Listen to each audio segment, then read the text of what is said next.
আমাদের কলেজ সেকশনের ছুটি হয় আপনার 1টা বাজে। তো স্বাভাবিক ছুটির পরে আমরা হচ্ছে ক্যাম্পাস থেকে বের হচ্ছিলাম। তো গেটটা থেকে আমরা বের হয়েছি, এমন টাইমে হঠাৎ ব্লাস্টের সাউন্ড হয়েছে। তো সামটাইমস আমাদের আশেপাশে ট্রান্সমিটার ব্লাস্ট হয়, তো আমরা ওইটাই ভেবেছি। বাট কয়েকজন স্টুডেন্ট সামনে থেকে দৌড়ায় আসতেছে, বলতেছে যে প্লেন পড়ছে। তো আমরা পিছে তাকাই দেখে অনেক আগুন জ্বলতেছে।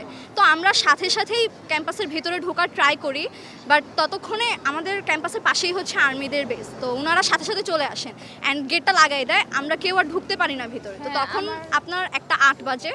আমি সাথে সাথে আমার মাকে কল দিই 1টা 10-এ।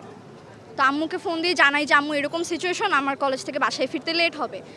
সো নিউজে যে দেখানো হচ্ছে যে 1টা 18-তে প্লেনটা ক্র্যাশ করেছে, এই নিউজটা অ্যাকচুয়ালি ভুল। এরপর আমাদেরকে আর ভিতরে ঢুকতে দেয়নি, যারা ভিতরে ছিল তারাই ইনফরমেশন নিয়ে বাহিরে এসেছে। আমি বাহিরে 3:30 পর্যন্ত দাঁড়ানো ছিলাম, অ্যান্ড আমি যতক্ষণ দাঁড়ানো ছিলাম ওই টাইমটার মধ্যে অনেক অ্যাম্বুলেন্স আসছে, অনেক আর্মিরা আসছে, অ্যান্ড আমার সামনে দিয়ে 6টা লাশ বের করে নিয়ে গেছে। আমি নিজের চোখের সামনে দেখছি যে বাচ্চাদের গায়ে কোনো চামড়া নাই, জাস্ট হাড়গোড় বের করে নিয়ে যেতেছে, এরকম একটা অবস্থা। এটা নিয়ে অবশ্যই ডাউট আছে, বিকজ আমাদের এক একটা রুমেই স্টুডেন্ট থাকে 25 জনের উপরে।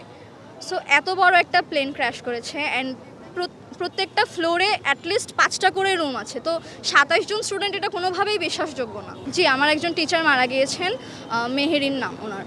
অ্যান্ড কালকে রাত 4টার সময় একজন টিচার মারা গিয়েছেন, ওনার নাম মাহফুজা। ওনাকেই মেইনলি আমি দেখতে এসেছিলাম, বাট আমাকে দেখতে দেওয়া হয়নি। এই কথা আমি আসলে অনেক চ্যানেলকে অনেকবার বলেছি। গতকালকে যখন আমাদের ছুটি হয়ে যায়, ছুটির পর আমরা স্বাভাবিকভাবে বাসায় দিকে ফিরে আসতে থাকি, তখন আমাদের যে ঘটনায় যে বিল্ডিংয়ে প্লেনটা ক্র্যাশ করে, এর থেকে একটু সামনে আমি এগিয়ে আসার পর বিকট দুটো বড় শব্দ শুনতে পারি। শব্দ শোনার পরে আমি যখন পিছের দিকে তাকাই, তখন দেখি সব কিছু ভলক্যানোর মতো এক্সপ্লোড করছে। পরবর্তীতে অ্যাজ এ সিনিয়র একজন মানুষ হিসেবে মানবতার খাতিরে আমি যাই যে কি হচ্ছে আমার ছোট ভাই বোনদের, সেটা জানার জন্য।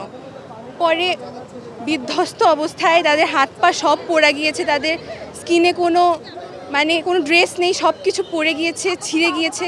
তারা এসে আমাকে জড়িয়ে ধরে বলছে যে আপু কিছু করো, বাঁচাও আমাদেরকে। পরবর্তীতে তাদেরকে নিয়ে আমরা উত্তর আধুনিকে আসি। উত্তর আধুনিকে আসার পর বললো তাদের অবস্থা খুবই ক্রিটিক্যাল, বার্ন ইউনিটে পাঠিয়ে দিতে। পরে আমরা বার্ন ইউনিটে তাদেরকে পাঠাই। এর মধ্যে অনেকে মারাও গিয়েছে। আমার একজন শিক্ষক মারা গিয়েছে, উনি 20 জন বাচ্চাকে বাঁচাতে গিয়ে মারা গিয়েছে। আর একটু আগেই শুনলাম যে আমাদের আরেকজন শিক্ষক মাহফুজা মিস, উনিও আর নেই এখানে। তো ওনাকে দেখার জন্যই আমরা ডানে বামে না তাকিয়ে চলে এসেছি। কিন্তু এখন আমাদেরকে ঢুকতে দিচ্ছে না ভিতরে। এখন আমি বুঝতে পারছি না যে কেন ঢুকতে দিচ্ছে না।